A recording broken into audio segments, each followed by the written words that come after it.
So the question is, should you build a Partscaster? Is it really worth it? And the answer is yes. No. Yes. Should we do this one at a time? Okay. All right.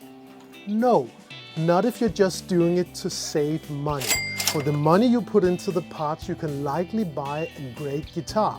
The parts for this Partscaster is about $580. And just to have something to compare it to, I borrowed this Fender Classic 50s model from my friend Justin. I saw it on eBay for around $800, I think.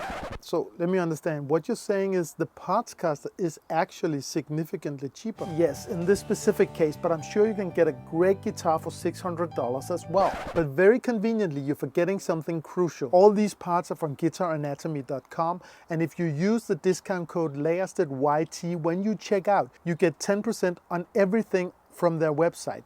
So this is not 580, it's rather 520, 25. But let's just compare these two guitars. So at the moment, I'm super inspired by Josh Smith and his talking about R&B rhythm guitar. So I'm focused on that one. I've been practicing.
So both of these guitars sound good and they play well, and I like them both, and I don't feel there's a big quality difference when playing them, although they feel very different. This one is more stiff, if you know what I mean, and this one feels more soft, and I really like the more stiff, and that's maybe because I'm used to playing it.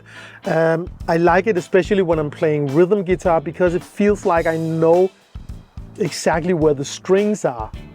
Even though it might not sound like that, it feels like that. So I'm comfortable playing it a little more stiff. And it's not like you're getting cheaper parts with the Partscaster. I feel it's the opposite. I gave the Fender a quick setup, and I actually don't care that much for the tremolo bridge. It feels a little flimsy and all over the place. But I really like the 2-point Wilkinson bridge. It feels so sturdy and it's easy to dial in. But it's all preferences and what you want, what you like. So that's it. All right, I take your point, but a Partscaster is just not a good investment because it's hard to sell.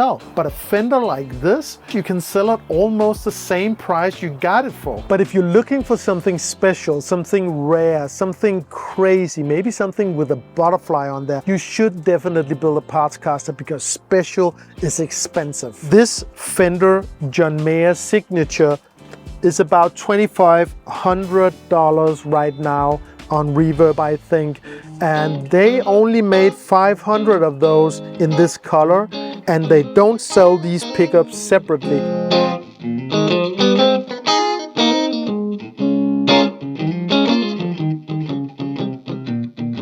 Special is expensive. That's why you should build a Partscaster. Don't build a Partscaster if you haven't got the tools and the right space to do it.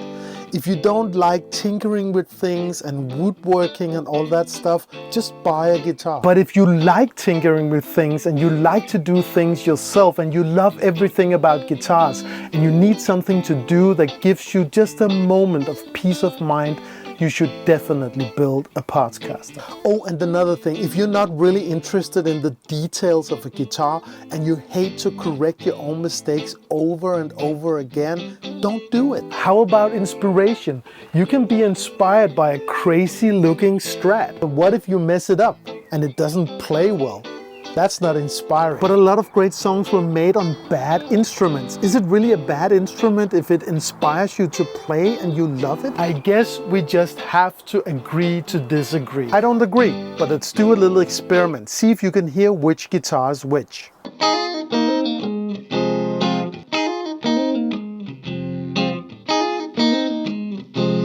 One more time.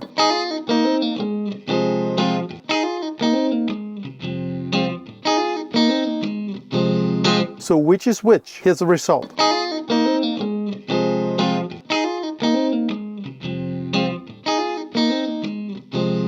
Did you get it right? That proves nothing. I know, but it's fun and you should build a Partscaster.